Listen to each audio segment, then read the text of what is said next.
বস।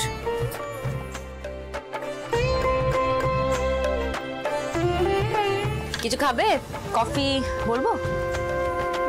দাঁড়াও, এই শোনো, কে আছো একবার খোলো। দুটো কফি পাঠাতে বলো না, গেস্ট আছে আর আমিও খাবো। ঠিক করে বন্ধ করো। বলো। দিদি কি করে বলি, মানে আমার না খুব টাকার প্রয়োজন দিদি। আমার নতুন বিয়ে হয়েছে, এবছর প্রথম জামাই ষষ্ঠী, কিন্তু আমার বাবার অবস্থা তো ভালো নয়।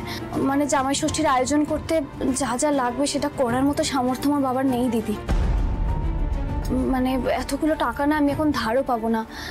তুমি যদি একটু একবার বলে দিতে, আমায় যদি একবার লাখ টাকার লক্ষ্মী লাভে খেলতে নিত, জিতলে যদি আমি টাকাটা পেতাম আমার খুব উপকার হতো দিদি। এই রে, আজকের পর্ব তো খেলা হয়ে গেল, মানে শুটিংটা শেষ হয়ে গেল। তুমি যদি কাল বা পরশুর পর্বে খেলতে চাও আমি ওদের একবার বলে দেখতে পারি। ও, আজকের পর্ব শেষ, কিন্তু টাকাটা তো আজই লাগতো। আজই তো জামাই ষষ্ঠী, আমার ভাগ্যটাই খারাপ।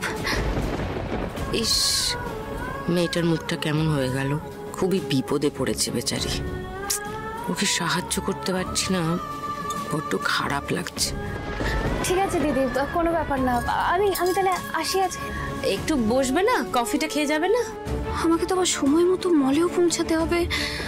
মুখটা যদি জানতে পারি আমি একা একা কলকাতায় ঘুরছি, সর্বনাশ। দিদি আমার না খুব তাড়া, মানে আমাকে একটা জায়গায় এক্ষুনি পৌঁছাতে হবে। এই কি একটা, এই যে কি একটা লিখে দিয়েছে, এটা কিভাবে যাব?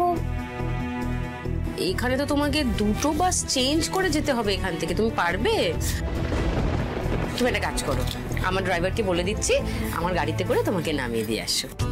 বাবা না না দিদি, আমি চলে যাবো, কোনো অসুবিধা না। না একদমই না, তুমি কলকাতার রাস্তাঘাট চেনো না, তারপর কিছুটা বিপদ আপদ হয়ে গেলে চলো আমি বলে দিচ্ছি। এসো দিদি, ধন্যবাদ। এসো। দাঁড়ান, শান্ত হয়ে দাঁড়ান আপনারা, শান্ত হয়ে দাঁড়ান, শান্ত হয়ে দাঁড়ান আপনারা। ভেতরে যাবেন না, এইরকম করবেন না আপনারা।